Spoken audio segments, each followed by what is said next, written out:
What's up, guys? So, in a change from the usual stuff, I'm deciding for the remainder of Regice's time here, we're gonna just look at me doing normal raids, and I'll talk about, as usual, just random things.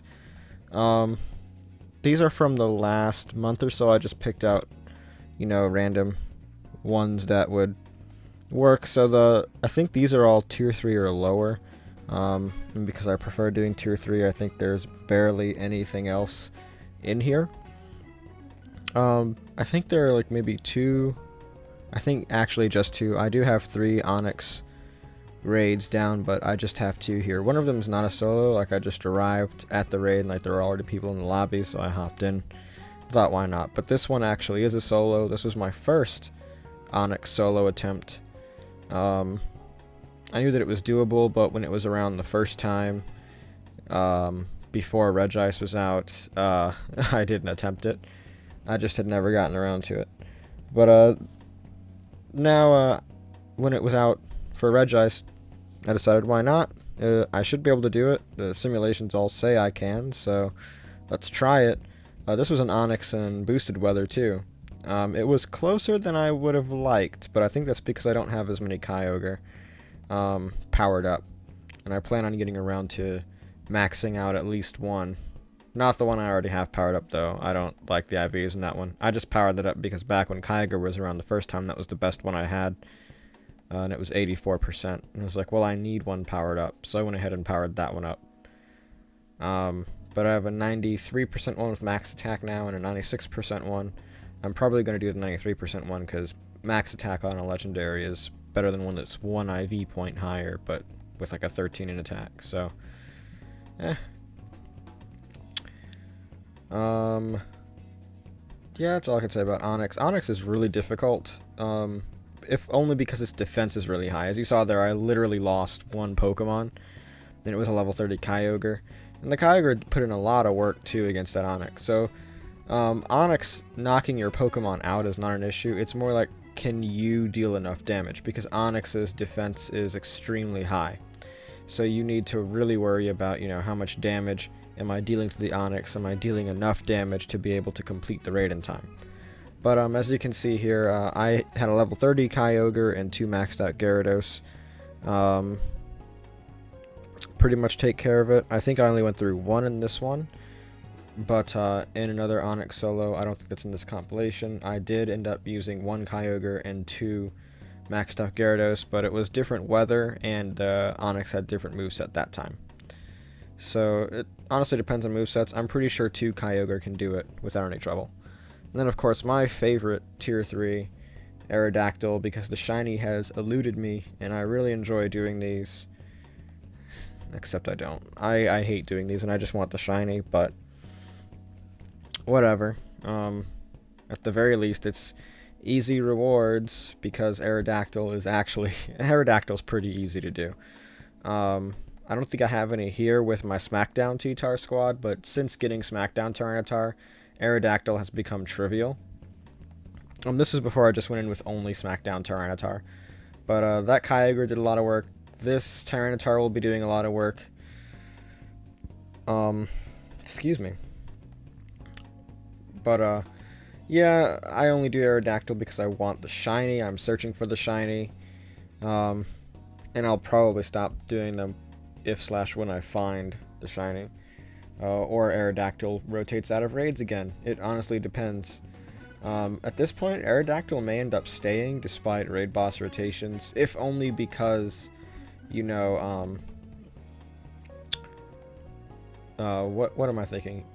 I lost my train of thought. If only because, it can be shiny. That's why. I was like, this is such an easy thing. Like, I was going to go right into that thought. But, yeah, because Aerodactyl can be shiny. It may stay in the raid pool for a little bit longer after Regice rotates out. If Regirock is next, Aerodactyl does have a viable Steel set and Steel Wing Ancient Power. So it won't be too bad staying around. It's just that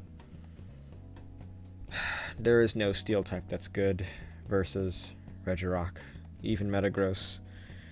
And I know this is kind of controversial to say, but Metagross is a very good Pokemon, and it would be top tier, the best out there, if it wasn't for the fact that Niantic gave it a terrible moveset. It was done dirty. And this is actually a Jolteon trio. It was originally going to be a duo, and I need to get around to soloing Jolteon at some point. When I have another Groudon, I'll try it. Well, I have more Groudons, but when I have one that's powered up, I'll try doing a Jolteon solo.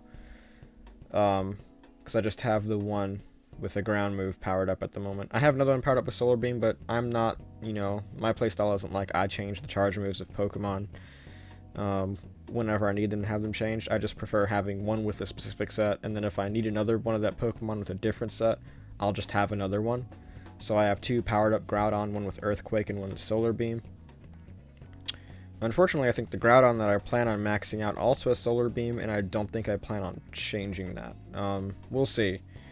We'll have to see. But yeah, this Jolteon is really quick. Because there were 3 people coming in, it was me, a friend, and then the third person who showed up to the raid. So I was like, we're gonna take this down, because we're all pretty high level. So I wanted to have some fun, so I brought, of course, my try-hard Groudon, and I was also like, well, I'll bring my perfect IV Max Swampert, because it doesn't see any action, really. For Swampert, like, I know it's a viable water attacker with, I think it's Water Gun and Surf, but I honestly prefer Swampert with the double ground set, because, I mean, it's better than Rhydon, which means automatically it's like the second best ground type out there, because nothing's touching Groudon, but if you don't have a lot of Groudon maxed out, then Swampert's viable over Rhydon, at least at the moment. In a pre-Garchomp, pre-Rhyperior era, Swampert is definitely a good ground type to invest in. This Jolteon is actually 96%. So I didn't know that while I was going after it, but I was like, that CP is kind of high, maybe I should take it seriously. And I began normal razzing it. I wasn't going to golden razz a Jolteon. I was like, I should really be able to catch this. Unfortunately, it was 96, but it had 14s in HP and attack, and I was like, that's just kind of sad. This was the Onix I was talking about earlier, where there were multiple people already in the lobby. Once more, I'm going to say, like, Onix is, you don't have to worry about, you know, fainting out versus Onix. If you're prepared, you're not ever going to faint out versing it. It's just Onix just has hilariously high defense. It's not to the point where it's like Shuckle, where you need 2 people to do it. Because if nobody knows, a Shuckle is actually the first tier 3 that is impossible to solo. Just because its defense is so high and its HP scales up to a tier 3 level. So it's got the highest defense ever and a tier 3 boss's HP bar. So that's impossible to take down, even with level 40 maxed Kyogres in the rain. So Shuckle is the first tier 3 boss to be non-soloable. Onix actually isn't even borderline. There have been a couple of raid bosses that were previously unsoloable, like Jolteon, who are now borderline soloable. Like, if you try at your hardest, you can solo it. Ninetales was there before Weather. Like, pre-Weather, Ninetales was borderline soloable. In the OG days, with the original raid bosses, Flareon was borderline soloable. It was possible, but it was almost impossible. Like, in the vast majority of cases, it wouldn't happen. Onix is actually kind of easier than those. So it's not quite borderline soloable. It's just difficult to solo. And I'll say it like that. But this is the last raid in the compilation. I just wanted a short one where I could talk about things that were not Regis, because Regis is boring to talk about now. And lead up to Regirock, and Registeel. I'll talk more about them later, though. So this is it. Like, comment, and subscribe for more. Hit that notification bell, and I will see you guys in the next one.